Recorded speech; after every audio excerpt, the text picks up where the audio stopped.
Oh, tonight we got them. Goldy, the Sulk, and JC. The typical, disgusting display. And it starts right now.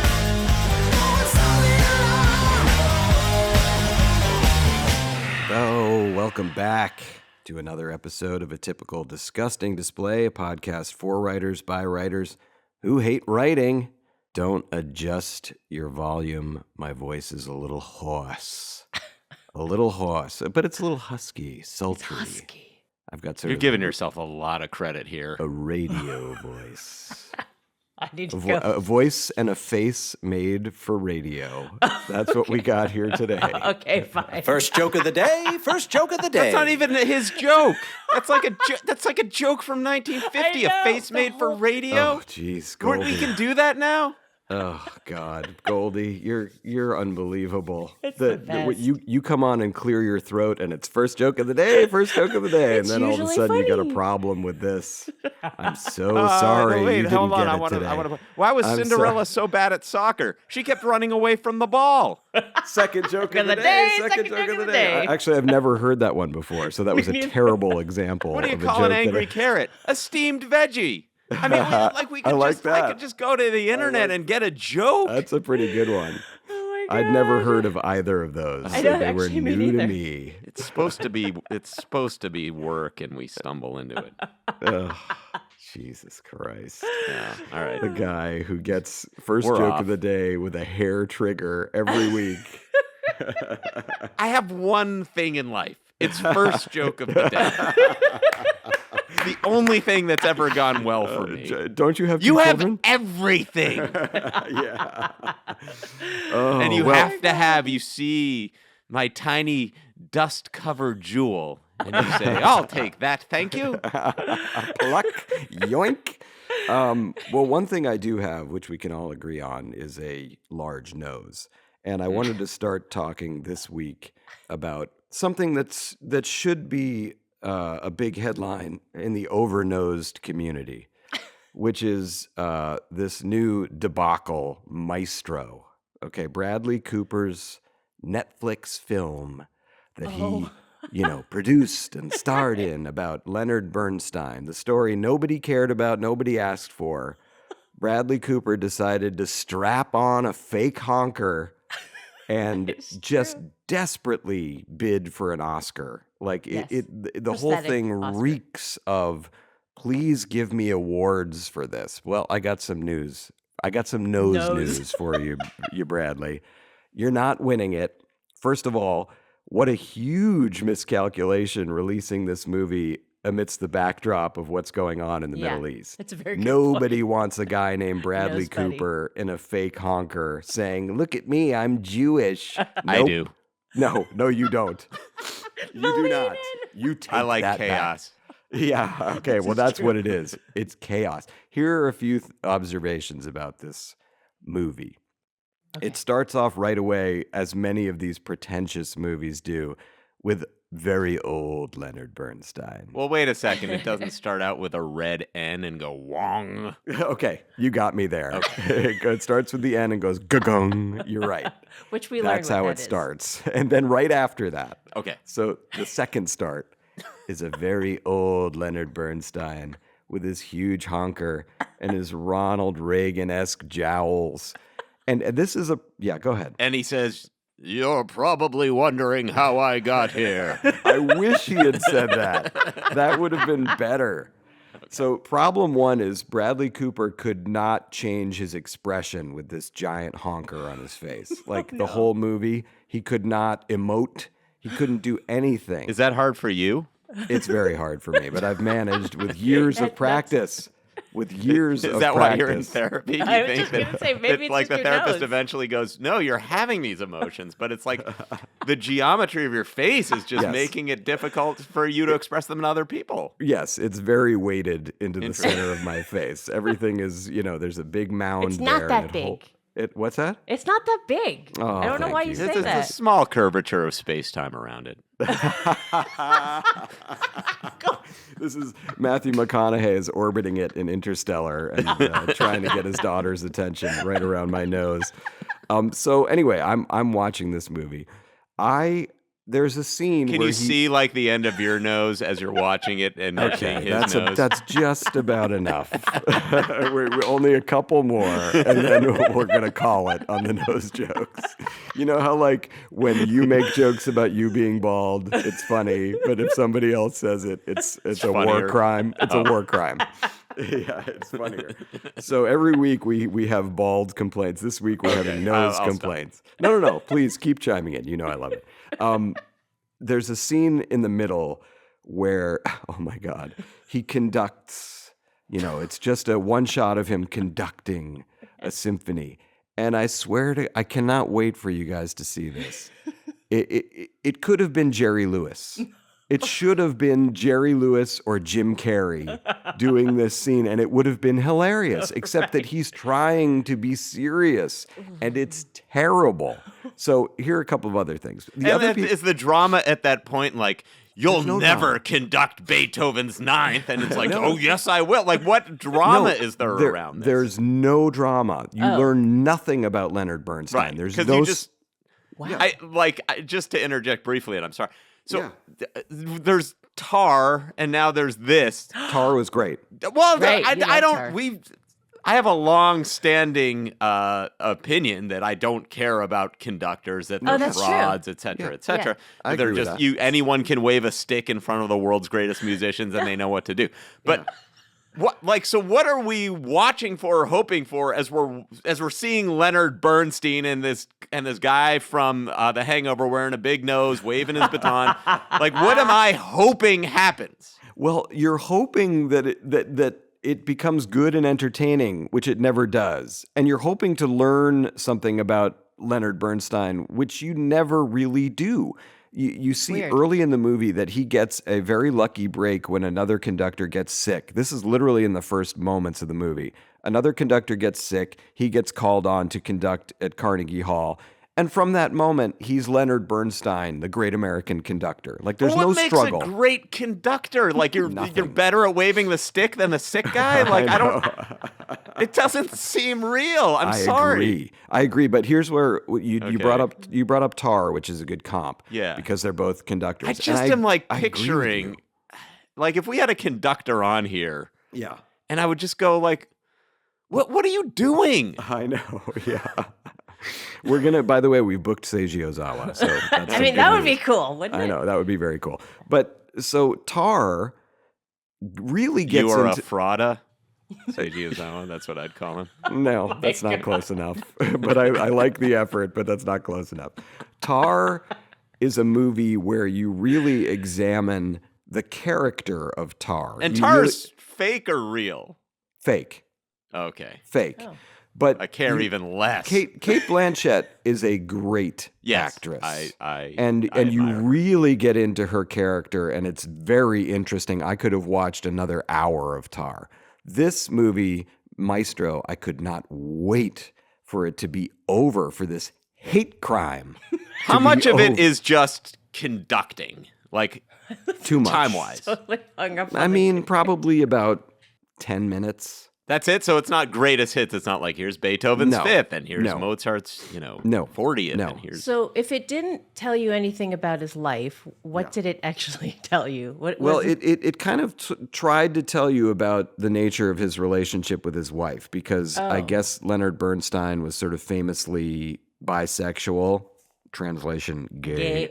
And so like he had all these like... It was one of those very annoying movies where like they tried to incorporate famous people of the time, and they really had to let you know as an audience, because we're idiots now, who people were. So it'd be like walking around a party, it'd be like, that kook dancing in the corner is Jerry Robbins, and this kook over here, that's with the long face, that's Ira Gershwin. It was a lot of that kind of stuff. Okay.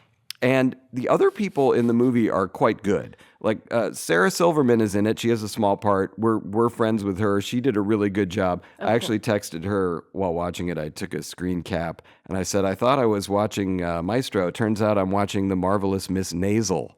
because she has large nostrils and she's okay with that. Did So that get a ha-ha or it nothing? got an all caps "How dare you?" So I take Oh, that that's as good. a win. That's good. Yeah. But and Carey It Mulligan. is fun to be able to text the stars of movies. It is That's the totally. only reason to go into show business is you I might know. see So someone in a good. movie and be Well, able that's to go that's why every year you and I get together to watch Tooth Fairy, so we can text Seth, "Hey, Oh, yeah. great job in Tooth Fairy." I've with never The even Rock. heard of this. But so Carey Mulligan is great. Carey Mulligan plays his wife. It's Bradley Cooper who is the problem in I this like movie. Bradley Cooper. Well, I like him in Step Same. Brothers, and that's Only, it. only. That's That's it. Who's he in Step Brothers? Oh, he's the mean No, brother. no. I'm sorry. Wedding Crashers. Crashers. Wedding Okay, Crashers. yes. Yeah. So yes, I loved him in Wedding Crashers, but that was it. And now he's trying to be Daniel Day-Lewis, and he just is so not that. And this movie, I'm calling for the overnosed to storm the streets. I want Adrian Brody, Owen Wilson, Jason Schwartzman. Basically, if you were in Darjeeling Limited, we're hitting the streets.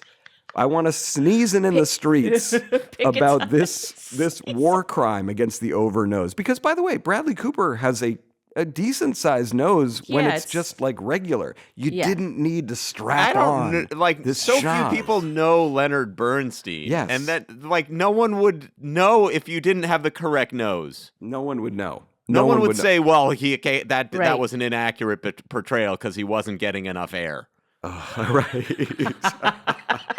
Like it doesn't. But Bradley Cooper, when he tries to get serious, I really liked A Star Is Born actually, and I'll say I loved Hated the it. soundtrack and I loved the Hated music. it. I Hated it. don't know why I loved I it. didn't see it. Hated it. But did you see this movie Burnt, where he played like a chef? And this was at the height of like chefs are the new rock stars. And, Right. And just one of the things I remember in it that was just so appallingly bad was someone wanted him to do sous vide cooking, which is, you Right. wrap the Yeah. food in this wrapper and then you put it in water at a certain temperature for a long time. And he goes, "I can't do that. It's like putting the food in a fucking condom." Ew, gross. It's like, who's against sous vide cooking? Like, he just seems to. Passionately. I wonder if he just doesn't have enough. He hasn't had enough sort of oppositional, genuine hardship in his life because he's so good looking that he doesn't understand what torment is. So he thinks it's things like wearing a big nose and pushing a baton really hard, or yelling about sous vide cooking. Like that's relatable agony to most people. It's not at all. Clearly. No, but he wouldn't know because he's just observing and he goes, I don't know. Like, what would be the worst thing is like if you were conducting really hard and you were secretly bisexual. Like, That, I know. maybe That's the it. whole. That's the whole movie, and Yeah. and it stunk. By the way, and I've said this a few times to Family Guy people, so excuse me, you've heard this. I'm calling this movie La Vie en Nose, which I think is appropriate for it. Yes. and First also to joke go of back. the day. There you we go. go. See, is Yeah, that would've been original good. enough? Is that I would have original gotten enough? on and said, "This is the movie, and I'm calling it La Vie en Nose." There you go. First joke of the day. First joke. Okay, I'm taking notes. He's coaching But to get back to A Star Is Born, my take on that was, hey, when that guy who can't sing and that lady who can't act did that movie for a fourth time, magic. Do you know that was the fourth Star Is Born? The fourth. Wow, I didn't know that. I I thought it was the second. really liked some of the music in that, and I think it was written by Jason Isbell. I thought some of the songs were great. A good shout out for him. All right. Well, I fine. worked on that movie when they Oh. did the scene at SNL. So it was really bizarre because they had a full audience in the stands, and she's on stage, but they couldn't play the music in the studio. So all we could hear was her dancing, and the audience was sitting there, and all you could hear was her breathing, like every time she's dancing. And then the crowd wasn't allowed to clap for real. So they were all just like fake clapping. Oh my It was God. a very Sounds bizarre. Like a nightmare. Yes. What is that? It was really weird. Anyway, Maestro stunk, and I don't want this to get taken out of context. Like, I have no problem with non-Jewish actors playing Jewish parts. I know some people have trouble with that. I don't care. Like, literally let Daniel Day-Lewis play any Jew, and As it will I get be older, like the whole idea of movies is so stupid. that if I told you about any movie, anything, like you name the, like I go, why should I see this? And you go, it's about a conductor. It's like, why the fuck would I sit through that? Right. You know, it's like, oh, imagine you get to see Oppenheimer and he's having sex and stuff. Like, I don't care. What would Like, you imagine watch? if a Barbie came to life. It's a fucking child's toy. I wouldn't care if it went into the real world and like Carla from Cheers ran fucking Mattel. Like, it's all stupid. Yeah. It's all playing pretend. Is there anything that you would find interesting? It's like because my kid is now doing sketch comedy, Oh, I love and this. I love watching her do it. And you go, it's for children. All this stuff is just for children, and children should be doing it. Yep. Yeah. Adults doing it is fucking stupid. Yeah. And Bradley Cooper looked like he was a child playing dress up. Like, yeah, in a because it's play. like, I should be getting an award. It's like, you're an adult. You're lucky, like, you don't have to work in insurance. Just take that and be fine. You don't need a trophy. Well, he's not getting a trophy. Oh, so you could be in the company of the great Will Smith? Oh. Get a Best Acting Oscar? Oh, that's still so funny. Anyway, Let's it's give him a Maestro. standing O for his brave performance just after he punched a guy. Okay. Like, that just took the bloom up, the whole Oscar. It's like, how can anyone take this seriously at this point? I know. It's ridiculous. And We'll never get Maestro's one. ridiculous. So I'm rooting for any other film over. Well, first of Well, all, can we talk about what Oppenheimer's- really matters for a Oppenheimer's going to kick its ass. Yeah, go ahead. second, which is The Golden Bachelor. Yeah. So Yes. we're not going to reveal, and you and I still don't know who won because Nope. we haven't Same. watched it, even though I think it won, meaning like they got to get married. Okay. Right. Got Gary. Yeah. I haven't watched the finale, but I watched everything else. This is the Johnny joke I didn't do. If and won, and they got married. If marriage is winning, what's losing? That was the Johnny joke about it. But great. so this article came out in the Hollywood Reporter. I instantly sent it to you guys, which was that Gary, the Bachelor, and I almost want to call him Jerry because the point of this That's article his was name. he's kind of a fraud. Yeah. Ooh, yes. He's not a restaurateur. He kind of owned part of a restaurant maybe it was in 1985 or something, or Yeah, that's it bad. was a long time ago that he owned a share of like a drive-through hamburger place. Yeah. And that basically he's been kind of a maintenance man and custodian, kind of handyman at like a mental institution. Am I Jerry right the in janitor. saying that? I didn't remember that detail. I So remember first the of all, I'm custodian calling part. him the Golden Janitor. Jerry the janitor. And then also in my worst moments, because he's a fraud, I'm calling him the Golden Murderer. Yeah. Because Yeah. of what I think he may have done. Yeah. But Yes. so a couple points. First, this attitude we've been making fun of for a few weeks now is all like, oh gosh, and you know, gee, and like, Yes. so it so makes sense that he's accustomed to talking to mental patients. And they say in the article he was very good at mediating conflicts between like the drugged out and insane. And it's like, it's so sad, but that's what works on older women romantically. It's just Yeah. treat them like they're a mental Nicely. patient in a violent frenzy, and you're talking them down. And so anything they say, you go, that's so interesting. I'm really feeling connected with you when you say that. And It works. that's like the Rosetta Stone for his behavior is Yeah. he's treating everyone like a mental patient in a crisis. And it's working Oh, miraculously. Wow. I But cannot. I yeah, can't wait to watch the finale. Go ahead. Keep I going. know. Same. I know. My wife had to go to a play last night, so I wasn't able to. Oh. Oh. But the second point is that, of course, then it went into this whole image he's been projecting is my wife dies and I haven't kissed anyone. It's like 3 months after his wife died, he was dating. He was living with a woman he was 1 month. dating. 1 month. Oh, Yeah. I thought it was 3. Anyway. Yeah. Yeah, that's the scary part. Yeah, so he was living with a woman and he was engaging in kind of monstrous behavior, let's say, where he basically said to her, like, you know, you have to pay for this, like, and you have to pay for that. But then when we go out to eat, you have to give me money beforehand so then it can look like I'm paying at the restaurant, which is Yeah. That's just so really weird. Evil. But you and Sociopathic. we all know, we've been in show business, that anytime someone's whole image is like how nice they are, whether it's Yeah. Ellen or James Corden or any of these people, it's like True. they're not. Yes. Absolutely. It's a big because mask. anyone who's like genuinely nice, like they know they're nice and they don't have to worry about it. And they're like, if I'm misunderstood, that's fine. Right. I know what I'm doing. Yes. Yeah. But Very I'm good point. any expose of Jerry, Gary, whoever this man is, and I don't think we're yet there with knowing who he is. No. Wait till but after the marriage. I'm learn. the audience for I mean, Bachelor Scandal. If this the best scenario for us Yeah. would be Jerry Gary ends up marrying whoever the winner is, and then within a year that woman is dead. Oh my God. And Dark. Josh Mankiewicz does the Dateline. Wow.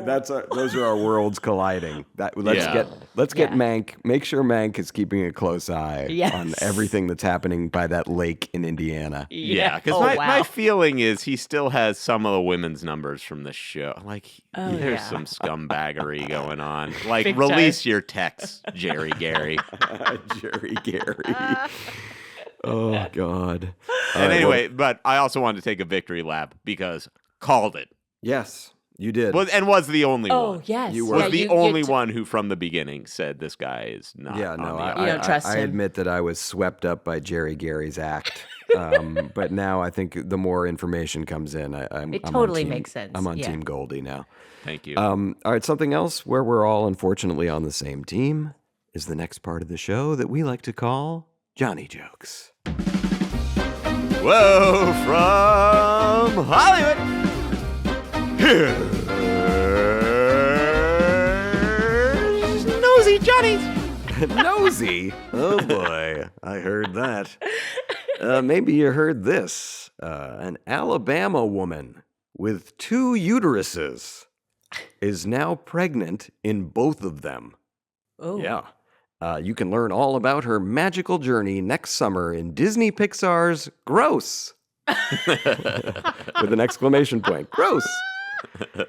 Here's the next story. Former NFL quarterback Drew Brees. I thought that, there's also at least one of them is Nick Cannon's. Of course, yeah. Oh yeah, I love how Johnny. you bring Nick Cannon in. Totally. Anything pregnancy, Nick He has a Cannon lot of comes in. kids. Yeah, Yes. he does. He sure does. Former NFL quarterback Drew Brees says that he would still be playing in the league right now, but his right arm doesn't work. Hey, that hasn't stopped Mac Jones. Pats fans heard from. Yeah, Get a good and laugh. I applaud you. I thought that was definitely going to be a masturbation joke. I know, me too. Oh I no, I tip like to my stay hat away. to you I for stay away not from that taking stuff. the easy road. The low-hanging fruit, the low-hanging dick. Here's another story from Thanksgiving. Dolly Parton stole the show when she performed at halftime of the Cowboys-Commanders game on Thanksgiving Day dressed as a cowboy cheerleader. The megastar said she wanted to show some little D's, her big D's, and Big D. And as an add-on, apparently she had her makeup applied at the Texas Gook Depository. The Texas Gook Depository. And finally, I wanted to save this one for Jimmy Carr, and you'll see why. Edgy. Finally, music composed at Auschwitz will be performed for the first time ever this week. Ironically, the song is Jailbreak by Very Thin Lizzy. Very Thin Lizzy from Auschwitz. And I wanted to say, Goldie, before Johnny 2 kicks in, there is a friend of ours out there. His name is Doug Sarrazin. And Doug Sarrazin, every week for months now, has been sending me funny stories that he finds from wherever. He's like, I think this would make a good Johnny. I think that would make a good Johnny. It's incredibly helpful. And recently, he started actually sending in jokes. And now a lot of them, are not quite right. But this week, he sent in Texas Gook Depository. Wow. And I got to give him a shout out because that That's a made good me joke. laugh. Goldie, that made you laugh. That was a So good joke. thank you, Doug, for that. Go, That Doug. was excellent. All right, Johnny 2. All right. Well, during a week-long ceasefire in the Middle East, Palestinians and Israelis held a successful hostage exchange. Yeah, Israel got more than 70 citizens back, and in return, they also had to take James Harden. That's a bad trade. Okay. A new poll shows voters are far more concerned with the anemic economy than President Biden's age. Biden said, "I can fix that," then instantly lowered interest rates and fell down the stairs. Okay. Meanwhile, former President Trump was booed at a South Carolina football game. Strange, since they normally root for the Cox. Ah. You have to know. That Yes, good college knowledge there. College knowledge. Singer Billie Eilish is opening a restaurant. Ooh. Yeah. It'll serve food you don't understand, but your daughter likes for some reason. And finally, the Carolina Panthers fired head coach Frank Reich after the team started a league worst 1-10. Reich says he looks forward to spending more time with his family and also running them into the ground. Yes. I didn't have a Texas Gook depository. Oh, yeah, thank you, Doug. That was a good one. Gook depository. It's funny to even say. All right, hey, folks, we're excited today. We're going to do something a little bit different here. We talk about, we're writers who hate writing, blah, blah, blah. Today on the podcast, and I'm not sure that I've seen this anywhere before, we are going to write today on the podcast. So let me set this up a little bit. Goldy, who is absolutely one of our best writers at Family Guy, is about to write his next script for Family Guy. And so what happens there is, people get together, work on a story. Goldy goes off for a couple days, writes an outline, which is a description of every scene that's going to be in the show. Then at Family Guy, we do this thing that they don't do at every show called a gag pass. So where Goldy takes his outline into a room of about 5 or 6 of our writers, and for a couple of days, they go through it and pitch jokes for each scene. And, Goldy says, maybe I could use a joke here. I feel like maybe we could use a joke there. But also, listen, let's not get this twisted. Goldy is a guy who his scripts come in with probably the highest quotient of his own jokes of any script. Difficult to work with. Difficult to work with. Yeah, very, very demanding. But so Goldy, when I don't want it to seem like we have a gag pass and so the script is written when he goes out. No, it gives you a few good jokes along the way to make you feel like, okay, here we go. But so today, what I thought that we would try to do is actually write the first scene of Goldy's upcoming script. And now, normally Goldy would do this entirely on his own with the help of the gag pass. And today, it's just I'll be here. But we have another special guest who's going to be helping us today. And that is our writer's assistant, Hillman Hollister, has generously agreed to be on the podcast today and to assist us in writing this scene. And we have 3 very talented writer's assistants on the show. Jordan Ramp, of course, has been a guest here before. Hillman is now our guest today, and we also have Abby LaValle, very talented. And I spoke with Abby. I said, hey, don't get upset that Jordan and Hillman have been on before you. It's just because they're men, and you'll be last. So she will be on here eventually. I'll cut that. No, don't cut that. Leave that in. So Hillman is going to help us get through this today. Now let's meet Hillman here. Hillman, say hello first of all. Hey, how's it going, guys? Thanks for having Hi, me. Hillman. Welcome. Was that good? That was great. That was a good hello. We'll cut that. Yeah, definitely get that out of there. So Hillman, let's talk a little bit before we get started about your journey to Family Guy. So you are from Massachusetts. Yep, Massachusetts boy. Marblehead? Mm-hmm. Born and raised. No, sure. Marblehead. Yeah. And then I have a story about Marblehead just in brief, and I told it to Hillman when I first met him. So Marblehead's a very special town. It's a very nice town. It's on the water. So when I graduated high school, the big sort of celebration was we're going to go out to dinner in Marblehead. So we went to Marblehead. We all put on our nice clothes. And my parents, said they were very proud of me. And they said, we have something very special to give you. And they gave me my grandfather's pocket watch. And they said, Wow. this was your grandfather's pocket watch, and we've been holding it for your whole life, and we want you to have it. And I was like looking at it, and I was like, oh, this is amazing, thank you. And then they said, we should probably just keep it in the safe deposit box where it's safe. I've never seen it again. I was given my grandfather's pocket watch for maybe 10 minutes. I don't even know where it is. Right. I was told, it's so special you can have it. Actually, we don't trust you with it. Let's take it back. Anyway, that's my Marblehead story. That's great. What a great Yeah, it's pretty association. common. A lot of the town is just people getting pocket watches briefly. Yeah. And then, I know that sounded interesting to you, but for me, it's, Yeah, that's a dime a dozen. It's a pocket watch community. It's known as such all around Massachusetts. But so Hillman, you went to a little Hamas-sponsored university called Harvard. that's right. Yeah. And you are good friends with our other showrunner, Rich Appel's son, Gabe. Is that right? Yeah, that's true. Cool. Yeah. You were in college together. Mm-hmm.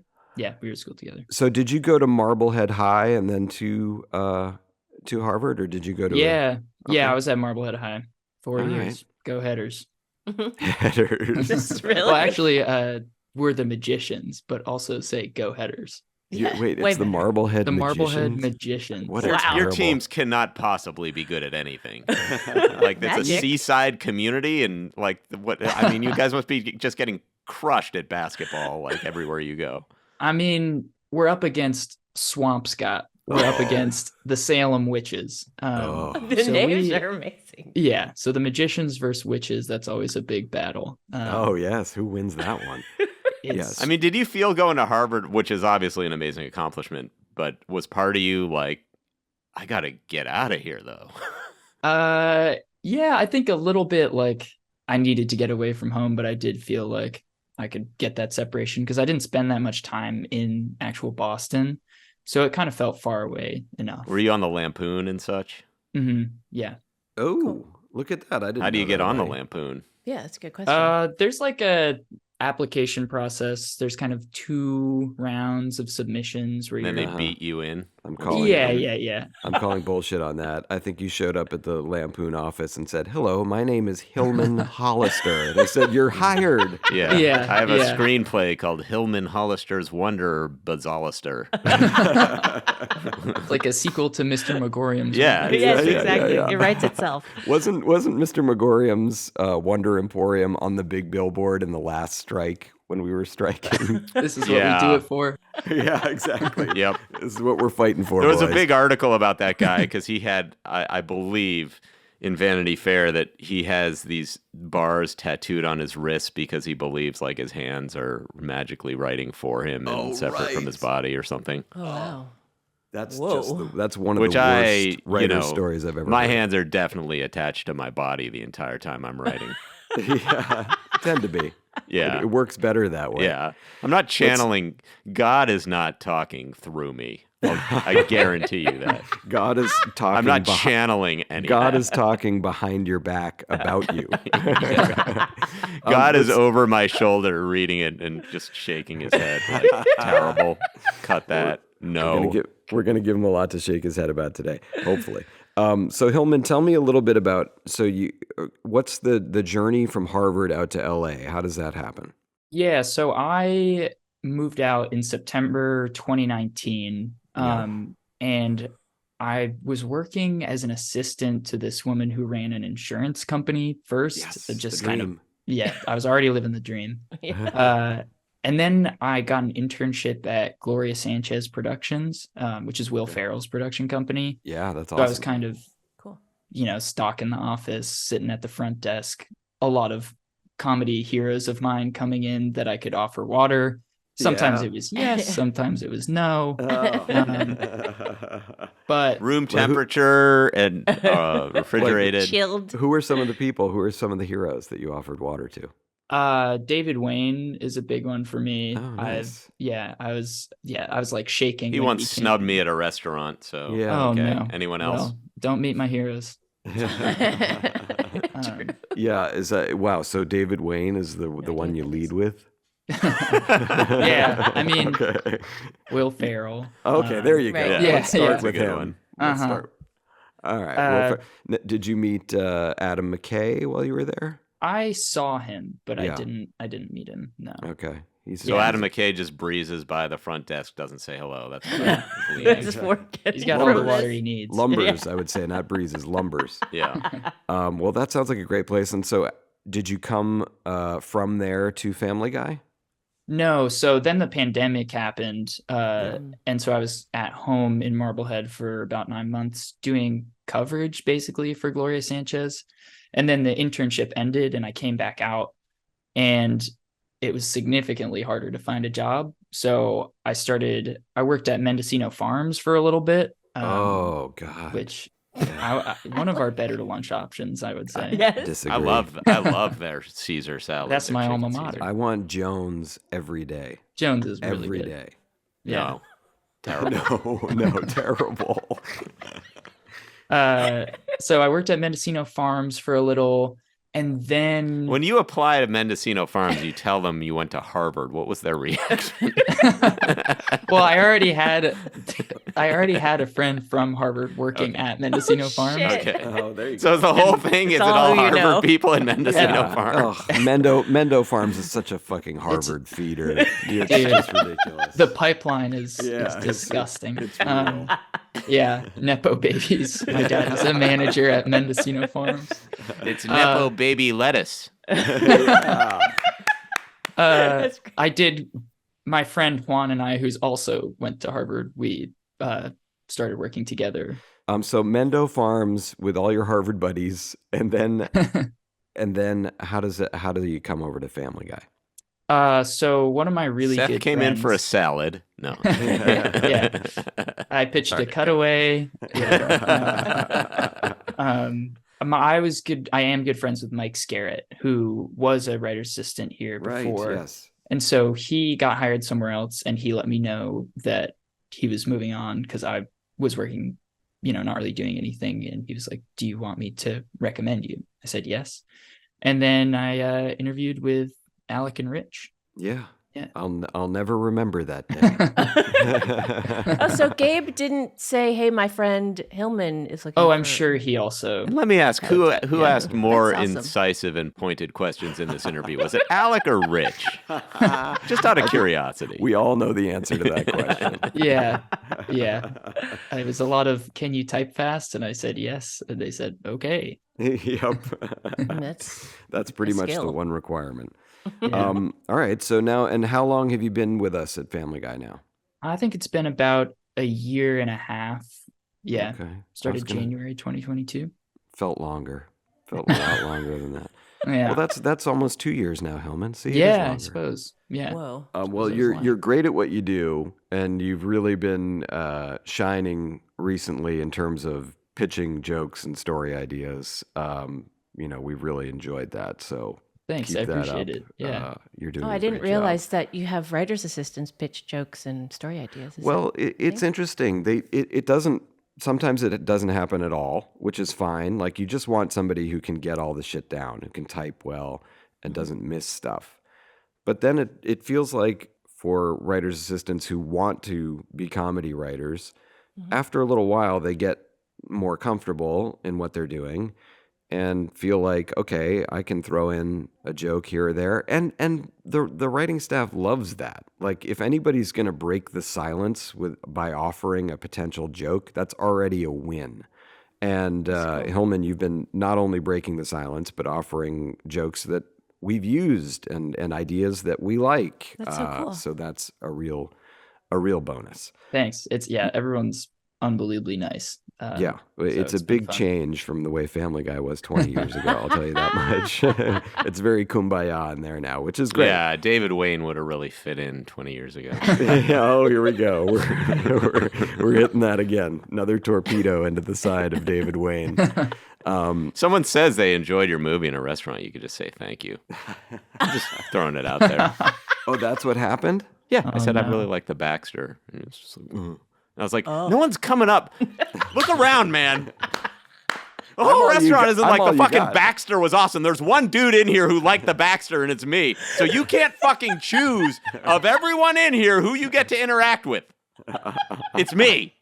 I love that it was Talking about the Baxter. I love it was about the Baxter, which is just a word I barely remember as something related to an entertainment thing that happened. Hope you're enjoying your omelet. James Corden wasn't.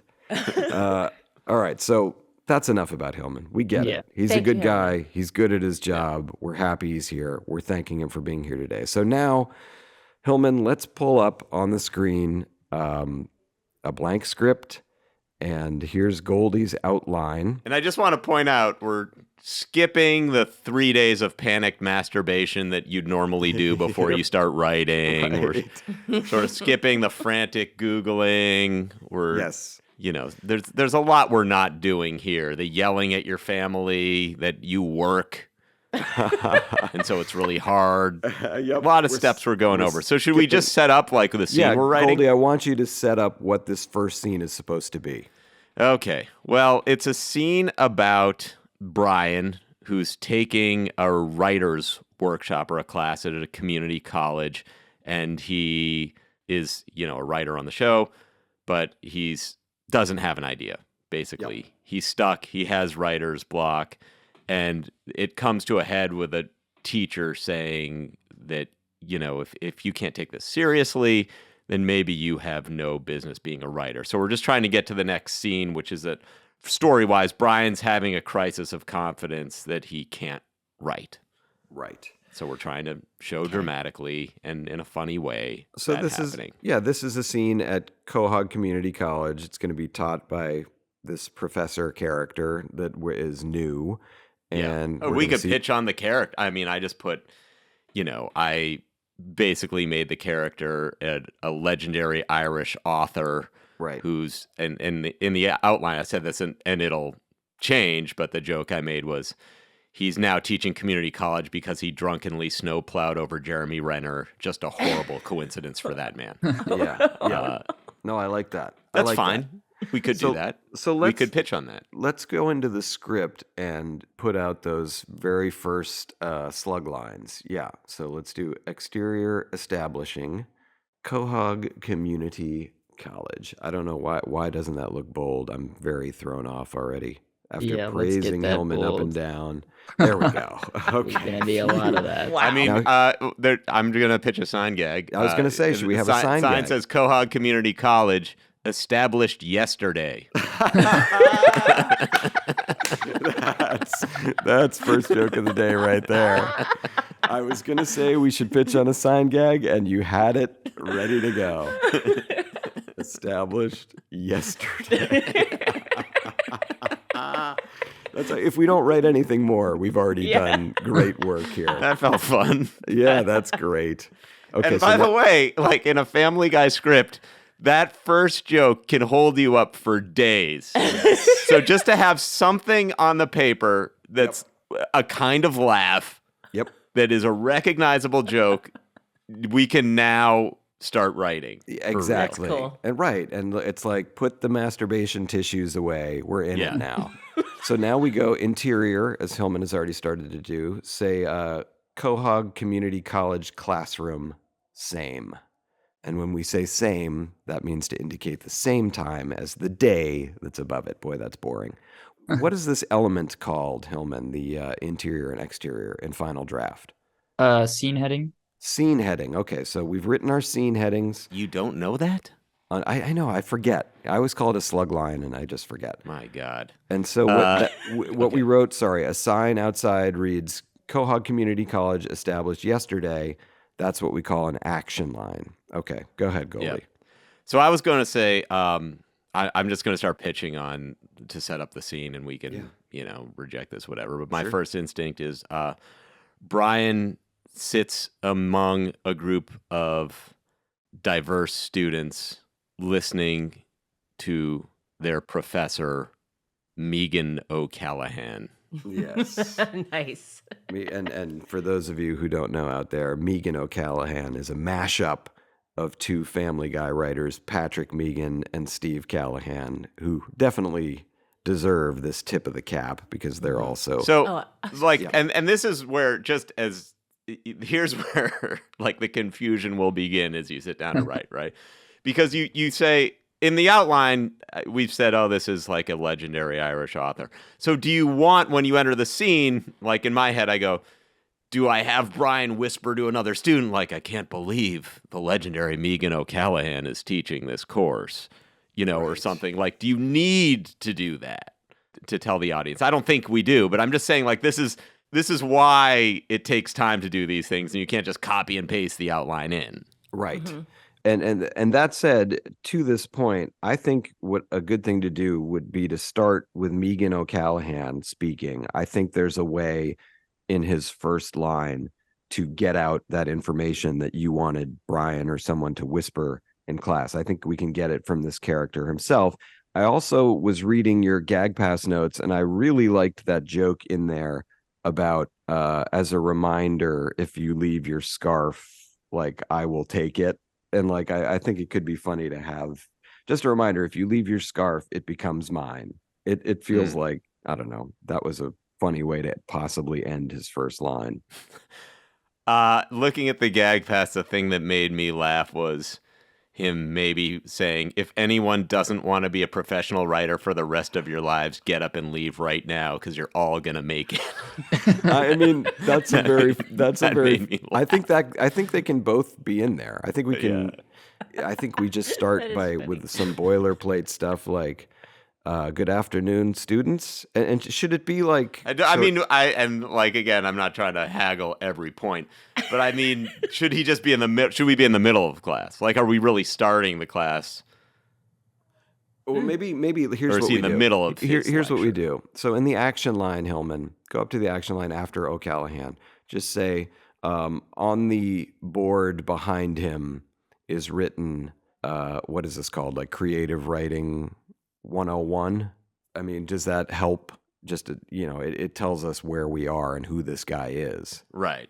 Yeah. Creative writing 101.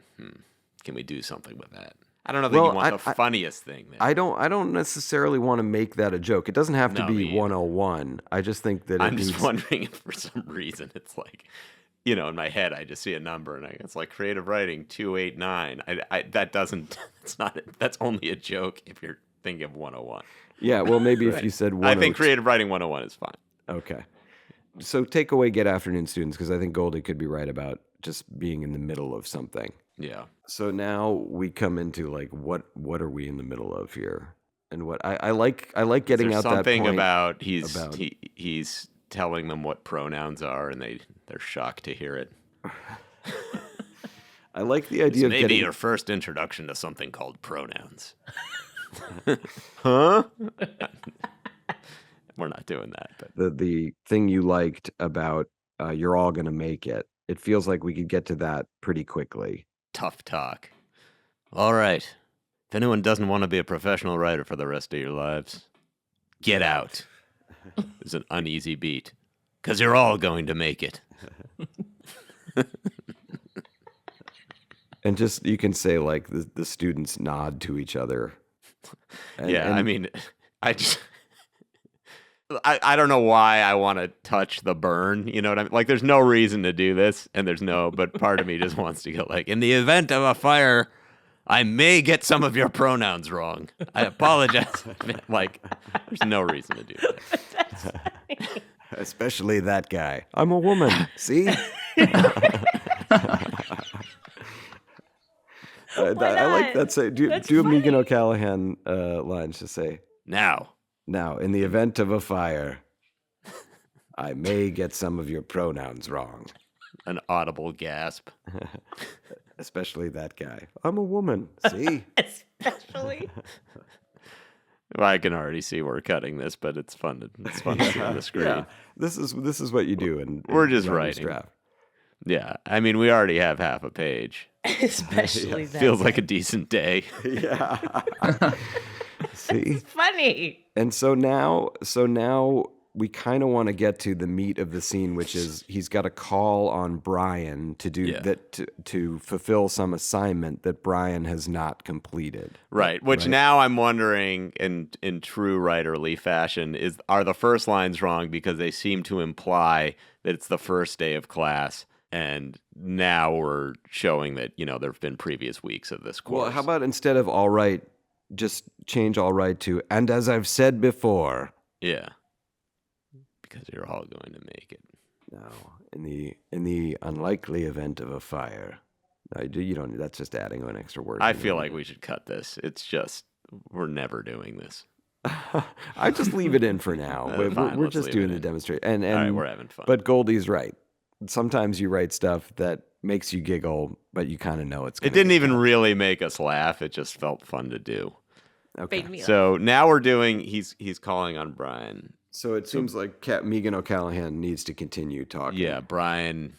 Our first, your first your short turn to story. read this week, or I believe you have a short story for us, Mr. Griffin. Say our first short story presentation today will be Mr. Brian Griffin. And then I guess Brian would say something like, well, I don't really have a story per se. What do you have? An idea. What kind of idea? Well, it's about, I mean, is that how you want to get into it? It's almost like, do we need to have a beat of Brian, like, I don't know, does he need to like is it funnier if he makes some kind of excuse for himself? Hey, sorry, I don't have this ready. I guess the me ate my homework. No one laughs. That's funny. Yeah. It's a joke we can be proud of. Yeah, sorry, I don't have this ready today. And then like broad in parentheses. I guess the me ate my homework. Like, the class is silent. And should he say, do you even have an idea? Or is it, Megan O'Callahan? Yeah. And then, Oh, too many. what's one of them? Yeah. I mean, should Brian drag that out a little longer? Like, oh, too many. Made of ideas. Yeah. What's one of them? I'm the CEO of Ideas, Inc., a limited liability corporation in the state of Delaware. It's too wordy. But now, didn't you have in your outline like a couple of fake ideas? Yep, we've got those. Okay. Oh, yeah. What about, the stuff about there's a dog in a class who's... I like the leading with that first one. Okay, here's my first one. The boy with the dragon tattoo. You just changed girl to boy. All right, let's sit on this for a minute, though. Is that the best one to lead with, Goldie? Do you think? Well, I mean, in the outline we have him going like, there's an idea about a dog taking a writing class who desperately needs an idea, and then O'Callahan says, that's not an idea, you're just describing what's happening. Yeah, that might be a better way into it. Let's do It's that. not, it's not the most groundbreaking, but I think you can keep funny. too many ideas. What's one of them? And then get into the thing we were just talking about, Brian. It's about a dog, ellipses, who's taking a writing class, ellipses, who desperately needs an idea. And then O'Callahan says, that's not an idea, you're just describing what's happening. Right. What about the boy with the dragon tattoo?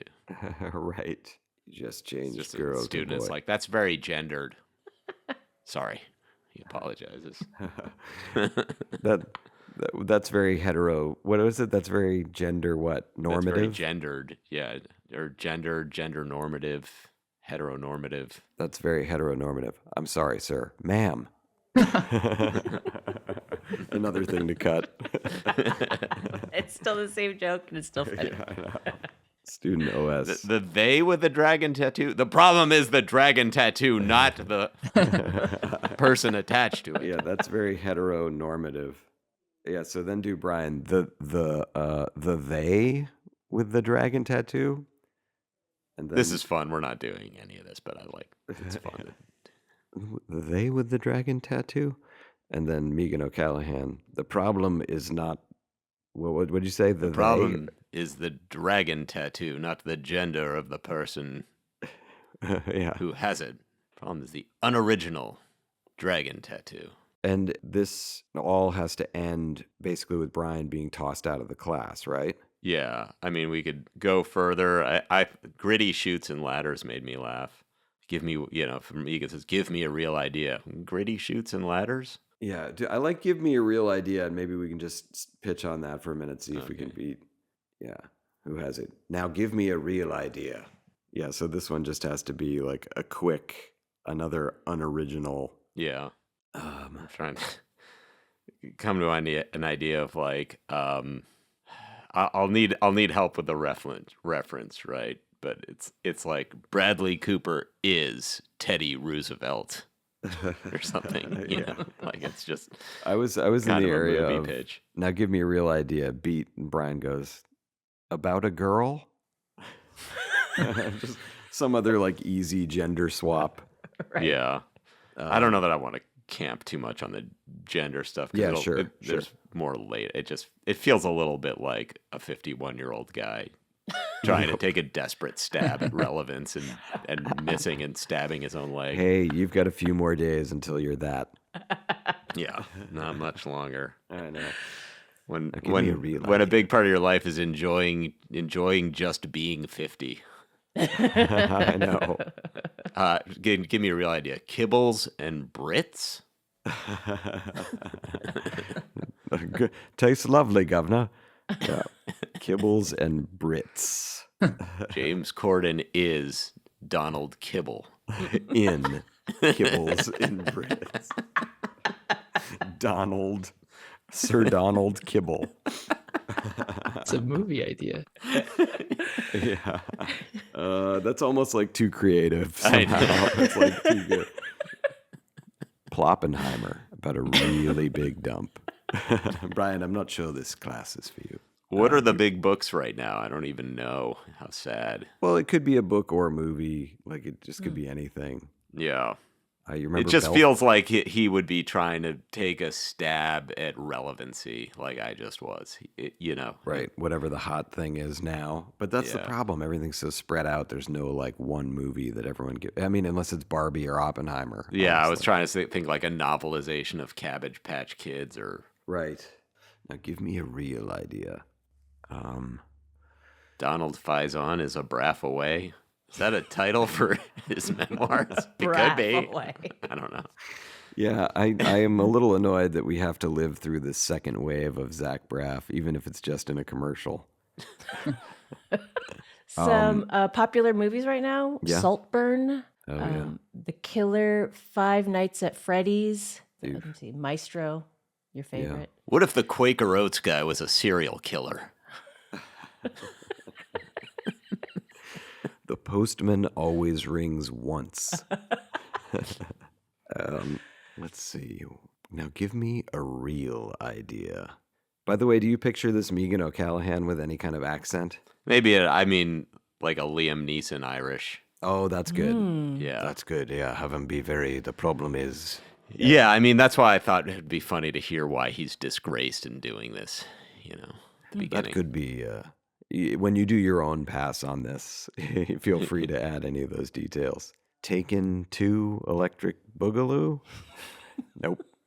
Goldy just looked away. Oh, here we go. The Karate Adult. Brian, I'm not sure this class is a fit for you. That's funny enough for now. Yeah, exactly. Yeah, it's pretty good. That's what it could be. That's a good joke. Brian, I'm not sure this class is a fit for you. Please turn in your scarf and leave. Brian sadly hands Megan O'Callahan his scarf. Then do you want to do a Survivor type exit interview? Well, no, I see, because I want to get to... Yeah, Brian sadly turns in his scarf and leaves and exits. I love this Joe thing, so set this up, Goldie. Well, he should. Brian sadly turns in his scarf as Brian gathers his things. The class continues because Brian should be here to see this next To part. see Joe's? Yeah, don't you think? No. Okay. No. I think he can leave, and then like Megan O'Callahan can say like, okay, next up, Joe Swanson, and then just get right into it. Are we doing the one I liked or the one you like? I couldn't even figure out the way. Go into the gag pass for a sec. We'll do the one you liked, but Yeah. I So just here wanna were some of the options from the gag pass. wait, slow down here. I like to call me Ishmael, but scroll down. No, I guess let's do the one you liked, because I can't even figure out what was the one that made me laugh so hard. Dedication for Bonnie. So angle on Joe, who sits in the middle of the class. And reads off a manuscript. Yeah. Joe, dedication, for Bonnie, period. And then in parentheses, turns page. Yes. For Bonnie. And then what's the line? Yeah, let's get the bolded line there. Bonnie lay dead in a pool of blood. Detective Bo Bonson held the gun, not sure he could ever explain this away. Bo Bonson. And then we're out. Yeah, I mean, did you want Megan O'Callahan saying, now that is writing? Or No, I think you just get out on the Joe line. That's hilarious. Okay, so by the way, that is scene 1. That's Wow. a scene. And That's cool. obviously when Goldie takes this on his own and goes back through it, he'll probably change some things, lose some things, add some things. But that wasn't so much the sense of how Goldie might write this on his own, but that's definitely a miniaturized version of how we would write a scene in the room. And honestly, even when we have 5 or 6 writers there, I feel like Goldie contributes the same amount as he did just now, which is a lot. Well, one of the things that I've heard about writing that really has stuck with me, and someone said, Chuck Lorre said this, was that every scene in a sitcom is either about one thing or nothing. Oh, that's interesting. And so this scene was just Brian struggling in a writing class, right? Yes. So when we go back through this, it'll probably be pared down even more. Right. To just, it's like the stuff about the gender, whatever. If that's unbelievably funny, it can stay in. Right. But the bar is really high to keep extraneous comedy. Like, you're not just looking for, hey, let's just have a couple B- jokes and then do the thing with Brian. It's like, if each of these jokes is something that the first time you see it really makes you laugh, it can stay in. Yes. And if so not, you don't need it. And because we're always long. Every script is too long. No one has ever handed in a script that was too short. In the history of TV. Tom famously did once. But it was unfinished. Yes, it was like Right. his unfinished symphony. No one's ever handed in a completed script that was too short. It was an unfinished symphony entirely on kazoo. So now, Goldie, let's read the scene, and you can be Brian and Joe. Okay. I'll do the stage directions and the writer teacher. So, Franz, here is the first scene of Goldie's script that we just wrote here on the podcast. Okay, we start. Exterior establishing shot, Quahog Community College, day. A sign outside reads, Quahog Community College, established yesterday. Interior Quahog Community College classroom, same. Brian sits among a group of diverse students listening to their professor, Megan O'Callahan. On the board behind him is written Creative Writing 101. And as I've said before, if anyone doesn't want to be a professional writer for the rest of your lives, get out. There's an uneasy beat. Because you're all going to make it. The students nod to each other. Now, in the event of a fire, I may get some of your pronouns wrong, especially that guy. I'm a woman. See? Our first story presentation today will be Mr. Brian Griffin. Oh, sorry, I don't have this ready today. I guess the me ate my homework. The class is silent. Do you have an idea? Oh, too many. Made of ideas. What's one of them? It's about a dog who's taking a writing class who desperately needs an idea. That's not an idea. You're just describing what's happening. Right. What about the boy with the dragon tattoo? That's very heteronormative. They with the dragon tattoo? The problem is the unoriginal dragon tattoo, not the gender of the person who has it. Now give me a real idea. Oh, here we go. The karate adult. Brian, I'm not sure this class is a fit for you. Please turn in your scarf and leave. Brian sadly turns in his scarf and exits. Okay, next up, Joe Swanson. Angle on Joe, who sits in the middle of the class and reads off a manuscript. Dedication for Bonnie. Bonnie lay dead in a pool of blood. Detective Bo Bonson held the gun, not sure he could ever explain this away. And we're out. So Excellent. even reading through that, Yeah, there were some things to like I adjust. would just go back because this is something we should do too. Because you've heard it and you just go, sorry, scroll up, please. I would change the line to, if anyone doesn't want to be a professional writer for the rest of your lives, I would cut the rest of your lives. I would just say, if anyone doesn't want to be a professional writer, get out. Right. Yes. That felt long Yep. because you're all going to make it. And then this fire stuff we're cutting with the pronouns, like that just to me was flat. Yeah. Yeah. Right. And then, And sorry, so we don't just- have this ready. We don't have to do that right now. I'm just saying. No. like, I would. You might as well just cut it right now. Yeah. So start first- with our first short story. And then we have a today situation where 2 lines in a row we have the word today. Yeah, just cut that one so you can Yeah. have. Sorry, I don't have this ready. Sorry, comma, not quite ready. Yeah. Sorry, I'm not quite ready. Right. I guess the me ate my homework. Do you even have an idea? What's one of them? About a dog. You're describing what's happening, right? Yep. What about the boy with the dragon tattoo? And then we'd cut this heteronormative and the they with the dragon tattoo. What about the boy with the dragon tattoo? Just for our purposes today, we could say, just give me a real idea. Like he would know that's. So yeah, I mean, there's stuff to still be done, but I mean, that's the process, right? As you put and in Hillman, stuff, you just- take out stuff. Just change that O to okay in Brian's line there. Okay, here we go. Yeah, that's it. Yeah. It's a little more streamlined now. It was a good little edit pass you just did. Yeah. And now it's 2 pages, right? Yeah. Yeah. Look at Wow. that. That's 2 the right pages. length for a scene. Once you start getting on that 3rd page, sometimes Yeah. you're Hustle doing out. too much in the scene, Yep. right? No, this is the perfect. Especially one. because it's animation. Like we're not paying for the next set, so Right. Right. there's no reason to linger at this community college very long. Exactly. Well, that was fun. And it was actually, we did it pretty quickly. Yeah, Which it was very was impressive. good. I was kind of looking at the clock at 9:17, like, oh fuck! But then we nailed it. Yeah, that was cool. So now, obviously, Goldy on his own will have to do that process, 15, 20 times over with each scene. But as you just heard now, he's quite good at it. So I'm confident that will be a good script. Hillman, you were excellent, seamless, Thanks. never really a cool. distraction. Okay. Maybe 1 or 2 little hiccups, but that's we'll You go at back one over point I didn't spelled notice. just JSUT. I noticed. Right. It took everything I had not to unleash a fusillade of contempt. And that was because I thought it was spelled that way. Yeah. And Hillman got a 5 on the J sets, so that's still fresh in his memory. Hillman, thank you so much Thank you. for Sure. helping Yeah. us with this today. And it was a was pleasure just briefly getting into your story because enough's enough. The Mendo Farms thing was a highlight. Now we'll take that with us.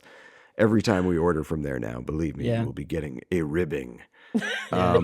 But thanks for helping us out with this. I hope course. the listeners enjoyed it as much as we did, and we'll see it work in a little bit. And feel free to mute yourself and stay on for the rest of this. For the rest of this, which begins with something that we like to call Top 5. Top 5.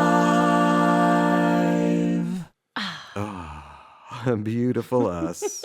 All right, well, so this was my topic this week, and this is top 5 New York phrases. So these are phrases that you would hear from New Yorkers or in the New York area. Here we go. Number 5, pretty easy one. The fuck out of here. Already crossover. The fuck out of here. You take the get off it. The fuck out of here. Fuck out of here. Number 4, I hear this a lot in New York cop shows. At the end of the day, at the end of the day, who cares? All right, number 3, this is a little one that I really enjoy. Go ahead. Go ahead. That's their way of saying after you. Go ahead. Get that a lot. Number 2, we're getting into kind of obvious territory here. Not for nothing. Right. Not for nothing, but the Mets are in trouble. And number 1, you got to go chalk. Forget about it. Forget Right. about it. Fun list. Go ahead, It JC. was a fun list, yes. Okay. All right. So my number 5 is I'm just a couple blocks away. Yeah, that's a good one. And it's That's like, good. wait, is it avenue or street blocks? Like, what? Yeah. Wait, let's give me. You've had friends in New York when Yes. you hear that phrase. Yes. Number 4, I lived in Williamsburg for most of the time I was in Brooklyn, and I was never approached, but the phrase I heard over and over and over again was, "Excuse me, are you Jewish?" And I don't know, it actually worked on someone I know that a lot of people have heard of. One of the Never most famous... say yes to that. There's nothing good waiting on the other end of that question. Do you know who it worked on? It worked on a singer named Modest Yahoo.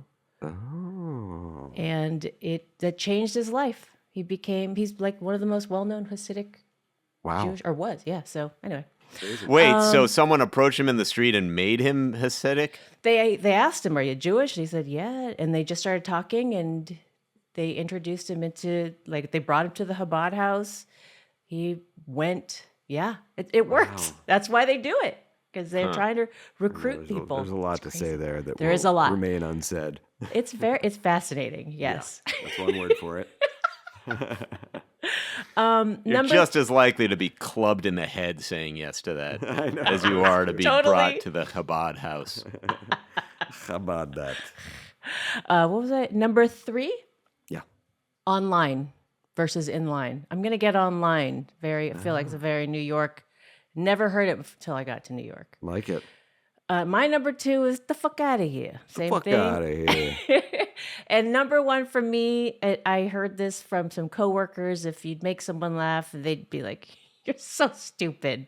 And they tell you you're so stupid when you make them laugh. You're so stupid. All right. I like that. All right, here's my list. Number 5, so's your mother. That's good. Number 4, from the great Ed Koch, how am I doing? Yep.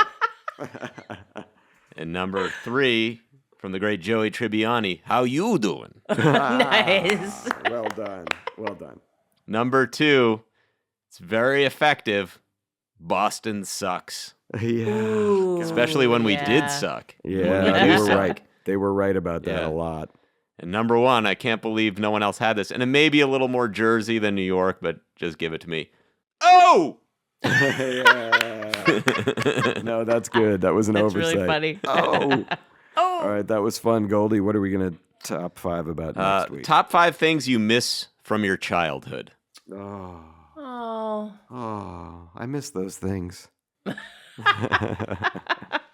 That'll be fun next week. Also, next week we have Diallo Riddle. Riddle. That's right. Riddle us this next Yes. week.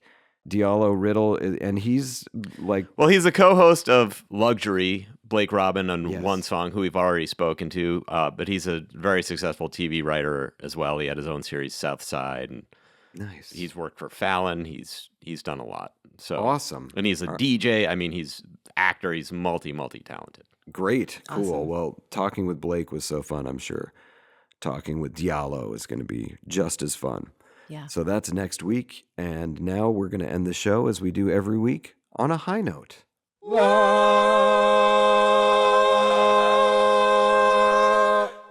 Oh, Tom and Max. I feel like I hijack first every time. Does anyone care? Do I'll they wanna go. go first? Go ahead. Whatever. So I used to not be able to sleep unless like nothing or no one was touching me. I just like had to be almost hermetically sealed. But recently, I'm just so tired, I think, that I can, and my younger kid needs to go to sleep with someone, that I go in her bed and then the dog comes and like gets in my knees and I'm just surrounded by like just delightful little creatures and I fall right to sleep and I'm nice and warm and I That's so get it sweet. now. Oh, It's nice. Aw. that is That- nice. wow, That's that's a very great sweet. high note. Very sweet. My high note was Ted Danson. Oh, yeah. Ted Danson came into the office yesterday. He is a delight. Yeah. If any of our listeners has ever worked with him and can confirm he is actually that much of a delight, that would be, I mean, he was so sweet. One And line he's- he came in. That guy just, everything that guy touches is great. I mean, like, just to think, obviously, Cheers, and we've talked about how we feel about that show. But I mean, Yes. he's so funny on Curb. Yeah, You and know, also he's just like been able to bored to keep death. his ball in the air for so long of being like this funny, handsome guy, which is really hard to pull off. Just ask Yes. John Hamm. But yeah, Ted Danson has done it forever.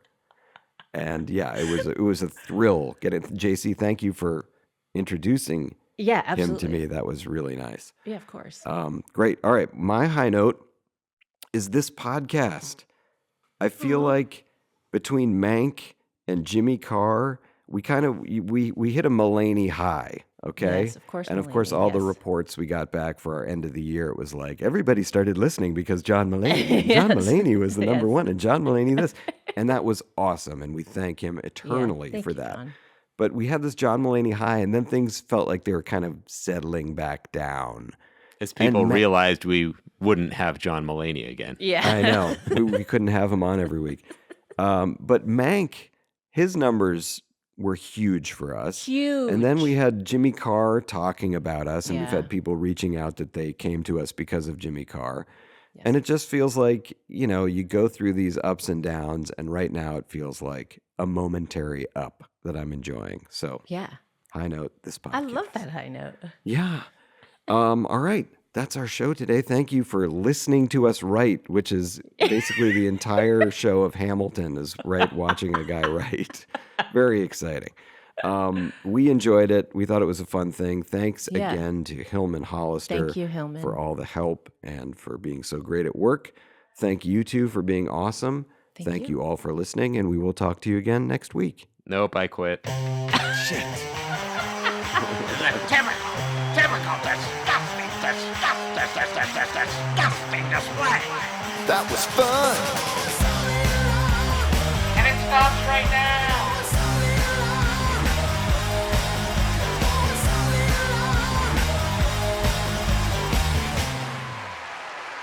I'll never remember that day. There's a small curvature of space-time around it.